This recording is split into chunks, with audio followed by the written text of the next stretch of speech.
merci aux organisateurs du colloque de m'avoir invité. Effectivement, c'est moi qui ai l'honneur de terminer avant la synthèse générale le déroulé de ce colloque. Alors, on m'a demandé de parler des conflits et de ce que les conflits disent de la société polynésienne, mais je vais insister quand même sur les continuités, pas que les conflits, parce que au fond, on l'a vu depuis 2 jours, c'est adapter la coutume, ou en tout cas reconnaître certains principes culturels dans le cadre de la République, c'est pas une chose simple, et ce n'est pas une chose simple pour personne, hein, ni même localement, ni même au niveau national. Donc bon, voilà, je vais essayer d'insister un peu sur des choses qu'il ne faudrait pas perdre de vue. Alors, je commencerai quand même par dire que les conflits ne sont pas une chose nouvelle dans les sociétés polynésiennes. Ce ne sont pas une réalité nouvelle, puisqu'on a des conflits de territoire, d'alliances, des guerres entre les chefferies qui sont déjà attestés dans l'histoire. Bon. Alors, en revanche, ce qui est nouveau, c'est qu'à partir de la période des contacts, l'évolution politique, juridique, sociale et culturelle de la société polynésienne va induire des conflits fonciers plus spécifiques. Donc, ce que je souhaiterais développer, c'est 2 niveaux de conflit, mais le premier, c'est celui ce sont les conflits qui concernent, c'est depuis l'instauration d'un cadre politique à partir des années 1820, qui va être générateur de nouvelles logiques et donc qui vont structurer les conflits fonciers. Le deuxième niveau a trait au fait que depuis la mise en place des titres de propriété, qu'on appelle ici les tomités, ceux-ci vont induire de nouveaux rapports sociaux et donc des conflits fonciers inédits. Alors, un petit mot peut-être méthodologique, parce que je ne me suis pas présenté, mais je suis tantôt sociologue, tantôt anthropologue, donc je ne suis pas juriste déjà, mais du coup, si comme l'affirme un géographe qui s'appelle Pierre Chauveau, le droit foncier n'existe pas disjoint des structures sociales, alors ce qu'on entendrait par droit foncier pourrait bien être le point d'arrivée d'une étude et non son point de départ, car l'attention doit se focaliser en premier lieu sur les structures sociales. Le travail que je me propose d'exposer aujourd'hui repose sur des enquêtes qui ont été menées dans différents archipels de la Polynésie française. La première enquête a eu lieu au début des années 2000, et je dois ici remercier, enfin j'en profite en fait pour remercier l'ancienne directrice du service des affaires des terres, Stella Chancin, qui m'a permis de travailler pendant un peu moins de 10 mois sur les dossiers fonciers qui ont obtenu l'assistance judiciaire, en particulier dans un archipel qui est celui des îles Australes. Ça m'a permis de continuer ensuite sur les mêmes types de dossiers fonciers, mais là le service était dirigé par Maître Rousselin aux îles sous le vent. Alors une petite précision concernant ma posture, parce qu'on a tous une posture, c'est que en fait ce qui m'importe ici, c'est moins de connaître l'état du droit. Je reconnais que c'est important, surtout dans un colloque juridique. Mais ce qui m'intéresse ici personnellement, c'est plus de savoir ce que les personnes et les groupes font de ce droit. Et chemin faisant, il nous sera peut-être possible de comprendre les normes qui sont générées par la société et qui peuvent interagir avec les normes officielles sous différentes formes. Cette situation d'interaction entre différentes normes et la production de nouvelles normes issues de cette interaction sont précisément l'objet dont on a parlé ce matin, celui de l'anthropologie juridique. Donc, alors, je vais quand même donner une définition, parce qu'on en parle, mais la définition de l'anthropologie juridique selon un anthropologue, John Griffith, c'est la présence dans un champ social de plus d'un système normatif. Voilà, c'est une définition qui est minimaliste, qui n'est pas positiviste, mais qui est juste descriptive. Alors, première partie, le nouveau cadre juridique. Les sociétés polynésiennes, un petit rappel quand même, pré-européennes, ne connaissent pas la centralisation du pouvoir sous un ordre légal unique. Donc la chefferie polynésienne n'était pas centralisée, et alors elle n'était pas linéagère non plus. C'est une société, ou alors c'est un lignage qui porte un nom en particulier parce que c'est une société qu'un anthropologue qui s'appelle Raymond Firth va appeler les sociétés à ramage. Comme on est en système de parenté indifférencié, ni patrilinéaire, ni matrilinéaire, donc en fait Raymond Firth a donné ce nom-là à ces clans des ramages parce que ça n'obéit pas exactement aux mêmes principes, notamment en termes de résidence. Autre élément que je voudrais signaler, c'est comme ce sont des sociétés qui ne sont pas centralisées, en fait, la compréhension des structures sociales repose aussi sur celle des mythes. Non pas, je ne vais pas passer 20 minutes à vous raconter différents mythes, mais au moins, je voudrais quand même signaler que les mythes polynésiens ou les principes mythiques polynésiens ne sont pas ont des principes directeurs. Je voudrais en signaler 3. Autre chose que, avant d'entrer dans le vif du sujet, ces sociétés ramifiées, donc qui sont dans l'identité aussi définie par leur réseau, et non centralisées. Du coup, dans ces sociétés, le potentiel de conflit, il est extrêmement important. C'est ce que Michel Nepel, son anthropologue qui a travaillé en Nouvelle-Calédonie, appelle la conflictuosité des rapports sociaux. Le potentiel de conflit est très important. Et c'est pour ça que pendant longtemps, les sociétés polynésiennes ont inventé des systèmes de régulation de conflits, justement pour répondre à cette structure sociale. Donc, non seulement les chefferies polynésiennes n'obéissaient à aucun principe centralisateur, à aucune norme centralisatrice, mais en plus, les cosmogonies polynésiennes, à l'inverse des mythes unitaires, révèlent 3 caractéristiques principales qui sous-tendent ce pluralisme. D'abord, et là, ce n'est pas comme si je vous ramenais 2 siècles en arrière, c'est encore présent aujourd'hui quand on discute avec les gens dans le cadre d'associations. D'abord, premier principe, c'est la fondation, plutôt que l'origine, pour rester fidèle à une image océanienne.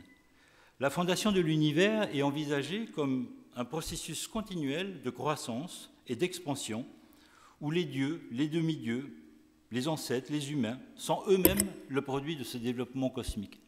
Très important parce que quand on s'intéresse aux sociétés polynésiennes tahitiennes, mais aussi maoris, mais aussi hawaïennes, quand on s'intéresse aux chants mythiques comme le Kumulipo, les dieux, c'est même pas eux qui ont créé le monde. Les dieux apparaissent au 8e chant. Autrement dit,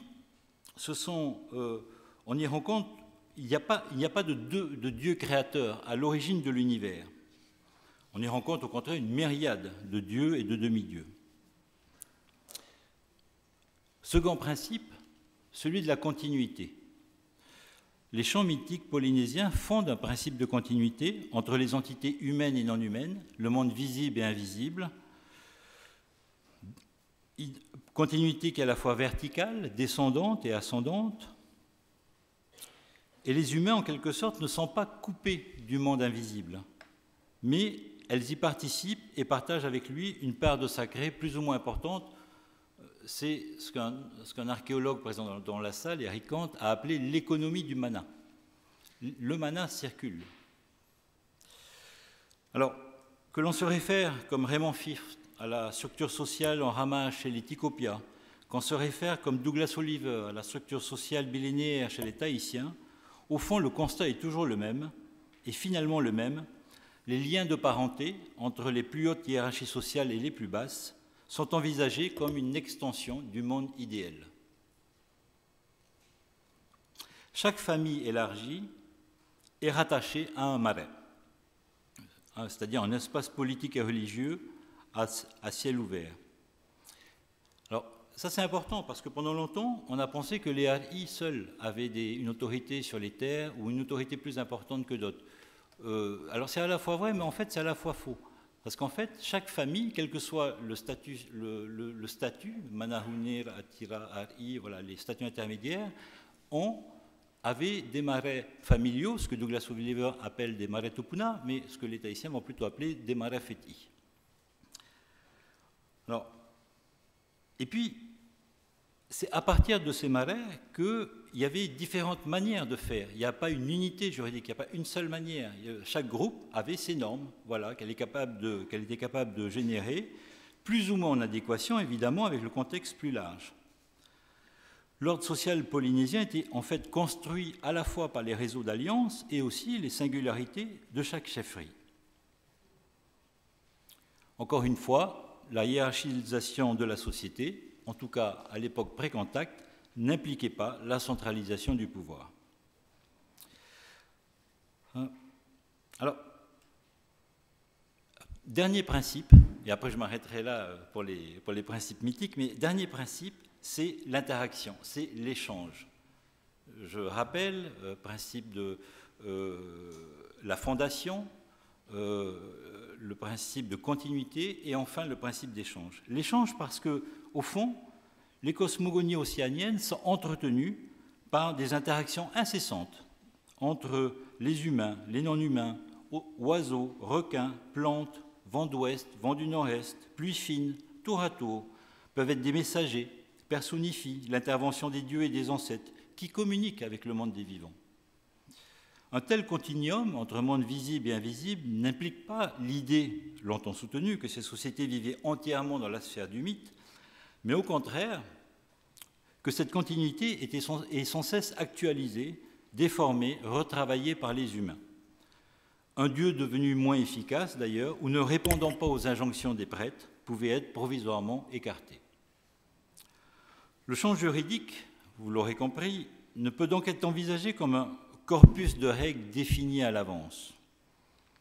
Les cosmogonies permettent des changements de référence de tel ou tel dieu ou de tel ou tel ancêtre, des modifications de normes dans le contexte d'une interaction continuelle. C'est un univers mouvant, flexible, où les cosmogonies, comme les généalogies, apparaissent comme une ressource pour l'action et parfois la décision. Encore une fois, je voulais citer ces trois principes parce que ça souligne l'importance de la sociologie des conflits dans la dynamique sociale et l'enchevêtrement de sphères normatives qui donnent d'ailleurs leur cohérence au mythe juridique. Alors, juste un petit mot sur la dimension juridique de cette organisation sociale, de cette époque-là, pré-contact. Je vous ai parlé des marais. En fait, Douglas Oliver va retenir deux types principaux, il y en avait plusieurs autres, mais vous avez les marais de famille, très répandus dans l'ensemble de la société, et ça on l'a découvert tardivement, c'est grâce aux recherches archéologiques à Opunuru dans les années 60, puis la grande synthèse de Oliver en 1974, donc une myriade de marais familiaux, et puis des marais de chefferie. Et puis parfois, le marais de la chefferie pouvait se confondre avec le marais familial de la famille du chef, et parfois non. Les cas étaient divers. Ce qui m'amène à dire et à préciser qu'au fond, si on s'intéresse à la tenure foncière, les droits et les obligations se superposaient en quelque sorte, en fonction des hiérarchies sociales. Chacune des classes, des statuts, avait, donc le Hari, Inui, Ratira, Manahune, pour simplifier, avait un droit exclusif ou quasi exclusif sur son territoire, y compris sur les lagons adjacents. Mais en plus, les plus hautes classes disposaient de droits solennels, souvent sous la forme de la première prise de pêche, des premières récoltes agraires ou des premières cueillettes qui leur étaient réservées. Alors, je ne vais pas insister, parce que j'avais prévu un long paragraphe sur les noms. Mais comme on en a déjà beaucoup parlé, donc je vais pas insister, sauf que les noms appartenaient à une famille, ça a été dit hier, et du coup, ils pouvaient être tabous, interdits, et notamment l'importance au nom, leur dissimulation aussi,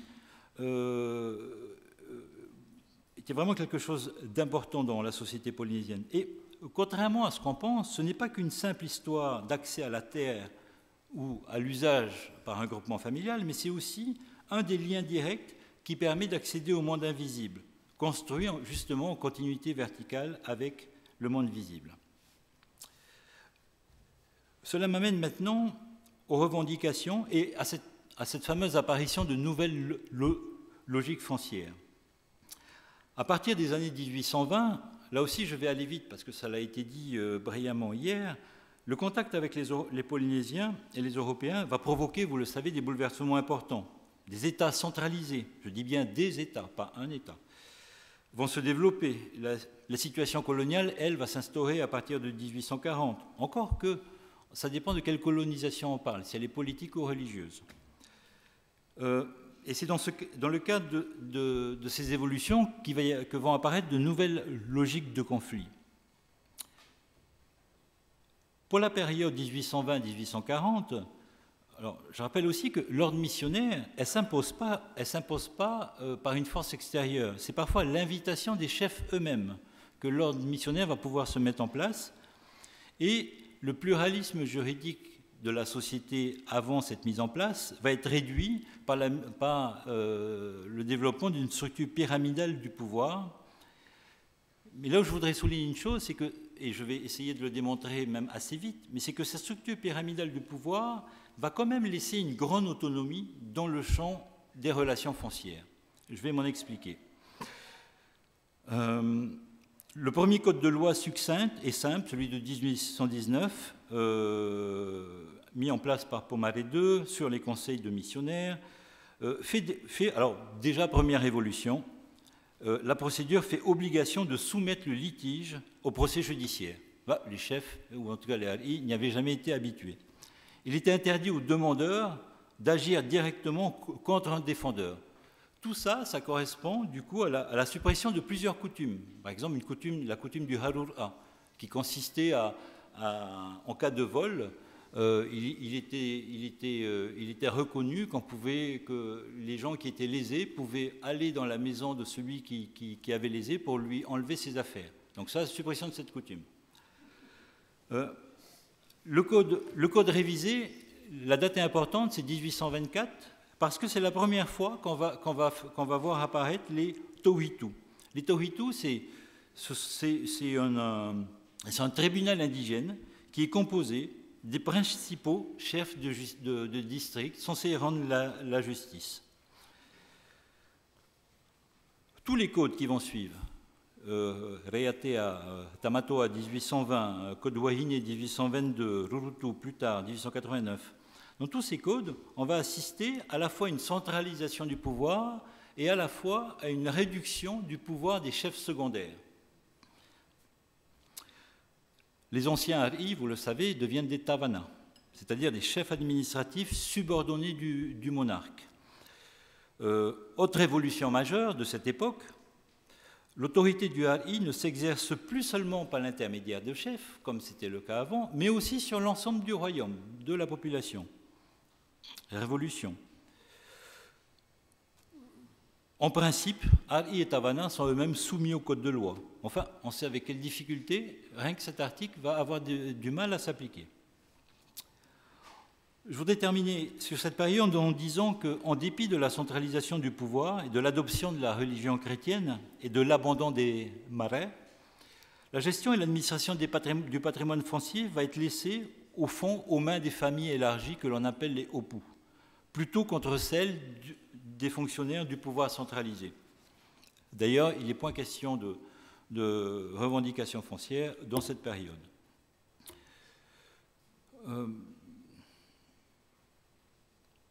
J'en viens maintenant à la situation coloniale.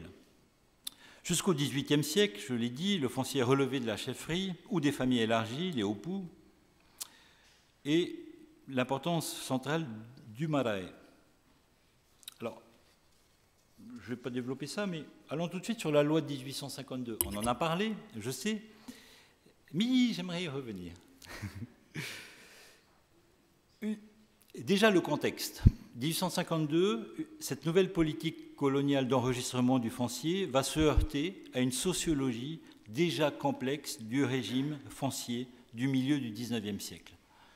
La loi de 1852 sur l'enregistrement des terres avait certes le ferme objectif de créer la propriété privée, mais déjà, elle va être votée par l'Assemblée législative tahitienne, donc indépendante, on est censé être à la période indépendante, sans le contre-signing de la reine Pomaré, qui n'en voulait pas.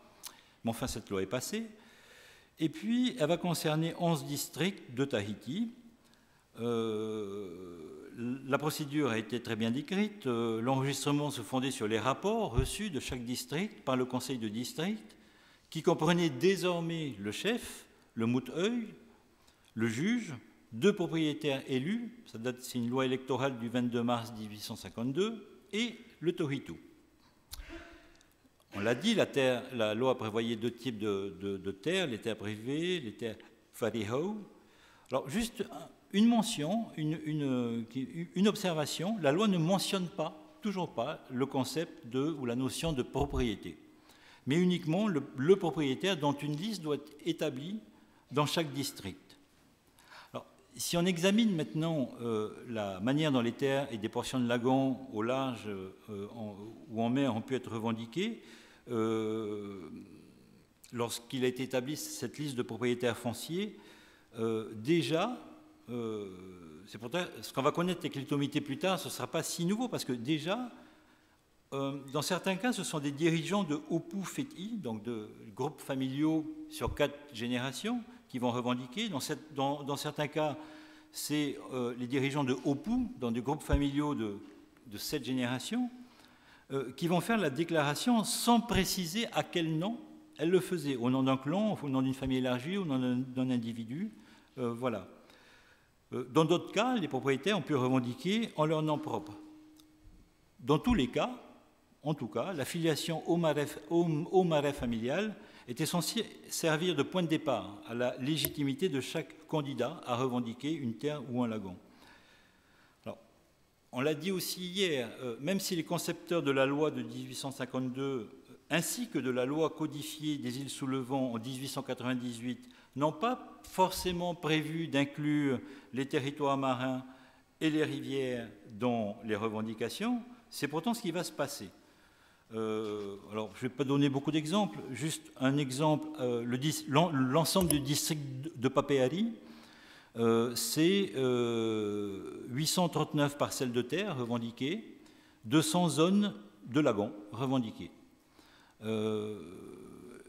Et puis avec une description assez riche des toponymes qui témoignent encore de la permanence continue de la coutume par les communautés locales de cette première génération. Autre exemple, concernant le district de Mataya, qui est juste à côté de Papeari, le lac Vehiria, lui, va être revendiqué plusieurs fois, enfin une fois, et puis 2 fois, et en fait, il va y avoir un jugement de la haute cour tahitienne, sous la présidence d'ailleurs de Louis-Joseph Longo-Mazzino, qui va homologuer le partage du lac lors de l'audience du 8 novembre 1866. Bon, je pourrais en développer. Il existe d'ailleurs une thèse sur les revendications des lagons et du foncier dans la commune de Fa'a, une brillante thèse qui a été soutenue à l'université de l'UPF. Donc, je ne vais pas développer plus au-delà. Je voulais juste dire que ces exemples, en fait, le problème, c'est que si l'autorité politique ne méconnaît pas les droits de ses premiers revendiquants, pas de souci, ce n'est pas générateur de conflits. Mais à partir du moment où ces premières revendications ne sont pas reconnues, là, c'est source de conflits. Et je voudrais juste citer monsieur le président René Calino, dans un souci de cohérence d'ailleurs, il écrivait en 1993, en parlant justement des cas que je vous ai cités, que cette jurisprudence tahitienne est homogène, conforme à ces principes généraux de notre système juridique, que sont le respect des droits acquis et la non-rétroactivité des lois, et en parfaite harmonie avec la jurisprudence française qui a suivi. Alors, bon, voilà un premier point qui a été mentionné hier. Deuxième point, le décret de 1887. Le problème, c'est que je suis obligé de faire état des textes les plus importants qui vont impacter le régime foncier pour ensuite aller dans le détail. Deuxième texte important, Inatea l'a cité également, c'est le décret de 1887. Celui-là est relatif à l'organisation des terres, Tahiti et Moorea, et les îles dépendantes. Et ce texte-là a mis fin aux instances néo-traditionnelles. Ce fut l'événement, à mon avis, le plus significatif de la période, car il va remplacer le remplacement définitif de l'autorité des chefs au pouvoir par les institutions du pouvoir colonial. De la complexité des statuts des périodes antérieures, en fait, l'administration ne va retenir que 2 idées simplifiées, l'idée d'un chef et de son conseil. Voilà. Désormais, l'administration habilite le chef et son conseil à parler souverainement et à organiser les opérations relatives à la propriété des terres, occultant par là même les statuts fondamentaux que sont les matariapos, chefs de Hopu, mais aussi les ra'atira. Alors, juste un commentaire quand même sur ce décret, parce que de ce point de vue-là, jamais les chefs n'auront eu autant de pouvoir dans la société tahitienne. Même avant l'époque des contacts, les haris n'avaient pas autant de pouvoir. Voilà, juste un petit commentaire. Alors, c'est pour ça que ce décret va profondément aussi modifier les relations de la population avec son territoire, parce que à partir de ce moment-là, toutes les terres étaient considérées comme appartenant au gouvernement colonial au titre de la coutume du domaine éminent. Chaque individu devait faire une déclaration de propriété pour justifier son contrôle ou son accès à ces ressources ou ce territoire. Chaque demandeur qui était officiellement reconnu comme propriétaire par la colonie pouvait se faire attribuer un titre de propriété ou un tomité, tandis que les parcelles non revendiquées devenaient temporairement des terres de district. Après un an, si elles n'étaient pas réclamées, elles devenaient des terres domaniales, considérées comme des terres vacantes et sans propriétaire légitime. Ce décret a également établi le principe que vous connaissez, mais que, à l'avenir, toutes les réclamations futures et toutes les objections seraient examinées conformément aux règles du Code civil. Nous noterons à ce titre que ce décret de 1887 n'était pas un simple dispositif déclaratif, comme la loi de 1852, puisque ce décret imposait cette fois-ci une sanction. C'est là où Hinatea et moi, on n'est pas très d'accord. Une sanction parce que, et elle était la suivante, la perte des terres non revendiquées. L'absence de réclamation signifiait au fond être dépossédé de la terre si on ne manifestait pas une déclaration. Autre élément révolutionnaire, à mon sens, c'est qu'à fortiori, avec le décret de 1887, la revendication de propriété a eu pour effet juridique de transformer ce qui relevait jusque-là de droit d'usage ou de droit solennel associé aux branches de Hopu, de le transformer en droit de propriété. Alors, une fois le cadre posé, j'arrive à la deuxième partie de mon intervention. Je ne sais pas si j'ai encore du temps. Je n'ai plus de temps. Alors, je vais quand même le mentionner. C'est passionnant, hein, Tamato. On écouterait pendant des heures, mais voilà. Alors, je vais terminer rapidement parce que ce cadre juridique et politique va induire 5 types de conséquences. Première conséquence, des catégories de parenté toujours structurantes depuis le tomité, qui sont le Hopu Fet'i, le Hopu Tamari. D'autres l'ont décrit avant moi, ailleurs, dans d'autres archipels, mais toujours structurantes. Si j'ai le temps, je développe quand même. Deuxième conséquence, un jeu et des conflits considérables sur l'affiliation. C'est ce qui nous a réunis depuis 2 jours. On en a abondamment parlé, mais j'aimerais quand même dire 2 choses sur ce point-là. Troisième conséquence, une logique propriétariste désormais à l'œuvre. Ce n'était pas le cas auparavant. Maintenant, avec le tomité, c'est le cas. Quatrième conséquence, une judiciarisation croissante de notre société. Cinquième conséquence, une mobilité des populations, pas les migrations, les mobilités, qui est liée à la structure sociale complexe et qui complexifie d'ailleurs notre approche du foncier. Alors, vous me permettez de dire 3 mots sur ces 5 conséquences. 3. Le Hopu, les Hopu Fet'i, les Hopu Tamari, ces grands groupements dans la profondeur généalogique est de 7 générations, 4 générations. Le Hopu Tamari restreint et élargi, mais cette unité de ses frères et sœurs sont à la base même, en fait, les institutions qui fondent le système de fonctionnement des familles élargies polynésiennes. Le tomité, de ce point de vue-là, même si les Hopu existaient auparavant, mais le tomité semble s'être substitué par certains côtés au marais dans le sens où il est devenu la marque visible, les ancêtres principaux dont on hérite, par opposition aux ancêtres dont on n'hérite pas. Je ne vais pas pouvoir développer ça, mais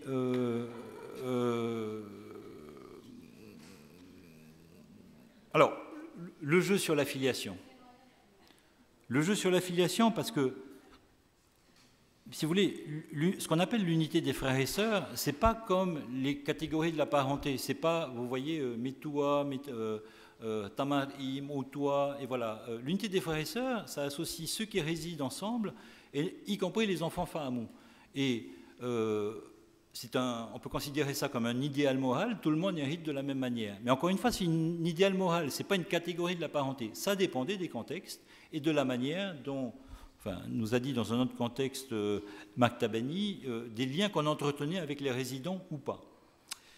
Mais le problème de ces pas que les enfants Fahamou, mais c'est justement cette unité que le droit étatique rend problématique dans le sens où ensuite on a distingué les enfants naturels, reconnus, légitimes, et ça entre précisément en conflit avec une autre manière de faire. Voilà, là aussi je n'ai pas trop le temps de développer. C'est dommage. Ouais, c'est vraiment dommage. Non mais par exemple, il y a des pratiques totalement illégales que je vais mentionner. Comment intégrer un enfant Fahamou? Alors parfois, l'enfant Fahamou, dans le cadre de la circulation des personnes, peut être intégré à l'intérieur d'un groupement, donc c'est l'adoption par les grands-parents dont nous parlait Temanava hier, mais parfois la déclaration à l'état civil de l'enfant Fahamou se faisait comme s'il s'agissait d'un enfant légitime. Évidemment, pratique illégale à l'égard du droit étatique, mais pourtant tellement en accord avec les conceptions polynésiennes les plus ancrées. Autre exemple, le problème que ça pose, c'est qu'en raison des processus classiques de fission des groupements, vous voyez les opus qui grandissent et les générations qui passent, maintenant les associations, elles doivent discuter du statut de leurs ancêtres, quand les ancêtres étaient eux-mêmes des enfants reconnus, pas reconnus, légitimes ou pas. Parce que selon le statut des ancêtres, ils ne peuvent pas prétendre au même droit d'héritage. Bon voilà, je pourrais, mais comme il y aura un papier, donc ça on pourra le lire allègrement. Un mot sur la mobilité, mais vraiment un mot. Ce matin, on a vu l'exemple de Rapa.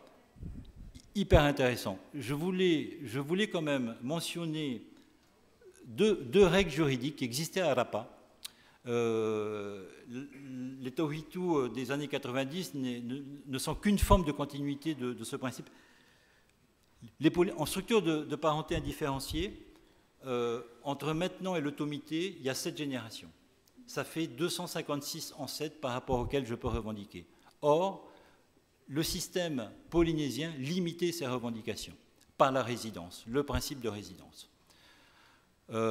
Donc, le problème, à Rapa par exemple, il existait une règle qui s'appelait il y avait 2 concepts juridiques traditionnels qui organisaient à la fois la résidence et à la fois la mobilité.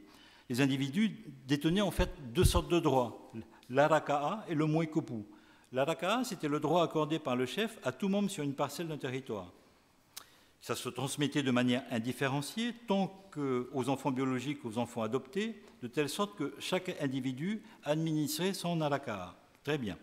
À la mort de l'individu, l'Araka'a devient la propriété de ses enfants, et s'il n'en avait pas, ça revenait au chef qui pouvait redistribuer, réassigner à un autre membre. Ça, c'est l'Araka'a. Le Moekopu, en fait, c'est un droit d'usage, mais latent. C'est-à-dire, c'est la possibilité d'actionner un droit d'usage réel.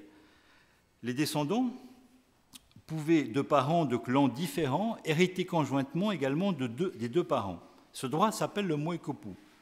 Le Moekopu est le droit à l'Araka'a et était reconnu tant que l'héritier n'entrait pas en guerre contre le clan et qui lui cédait l'Araka'a. Sinon, il était automatiquement supprimé. Je dis ça parce que dans le maniement des règles complexes juridiques, les sociétés polynésiennes anciennes, en fait, avaient inventé des choses tout aussi complexes que le Code civil. Parce que avoir des droits réels et des droits latents d'accès sur des terres, voilà, en système de parenté indifférenciée, ça faisait partie, voilà, des principes régulateurs. Nouvelle logique propriétariste, et j'en terminerai là, elle est désormais à l'œuvre depuis l'automité. Beaucoup de conflits sont induits par cette nouvelle logique propriétariste. Le droit de propriété s'est substitué au droit d'usage, Du coup, obstruction des passages coutumiers, demande de décapissement de membres de la famille qui relèvent d'un même époux, non-reconnaissance d'enfants Fahamou, et j'en passe, et j'en passe. Voilà. Pour la judiciarisation de la société, effectivement, les normes étatiques occupent une place croissante dans la société, en lieu et place d'autres normes. Et donc, la logique propriétariste dont je parlais à l'instant a eu tendance à judiciariser les conflits et à mettre en sommeil le rapport culturel des populations à leurs terres. Et alors, juste, je vais conclure maintenant en disant que ça a été dit, mais au fond, attention, alors, je suis admiratif de la volonté en fait, de tous les partenaires de vouloir trouver des solutions plus paisibles aux problèmes fonciers et de parenté polynésien. Un piège quand même. Ce piège, c'est la reconnaissance de la coutume. Je suis désolé, mais juste après vous, c'est... Oui, mais un piège parce que Marc l'a dit à propos du Vanuatu, d'autres l'ont montré, à Tonga, à Fidji, à Samoa. Quand on reconnaît la coutume, d'abord on reconnaît la coutume d'un lieu et pas de tous les lieux, parce que par définition la coutume c'est impossible à reconnaître, il y en a tellement. Je vais dans l'île de Arutua, ce n'est pas les mêmes coutumes que l'île de Hoi, ce n'est pas les mêmes, etc., etc. Donc attention à ce premier piège. Et deuxième piège, ce qui s'est passé, c'est que dans tous les pays du Pacifique indépendants aujourd'hui où la coutume a été reconnue, il s'est développé d'autres coutumes non étatiques. Et ce qui n'a pas simplifié les choses jusqu'à aujourd'hui. Merci beaucoup et encore désolé pour...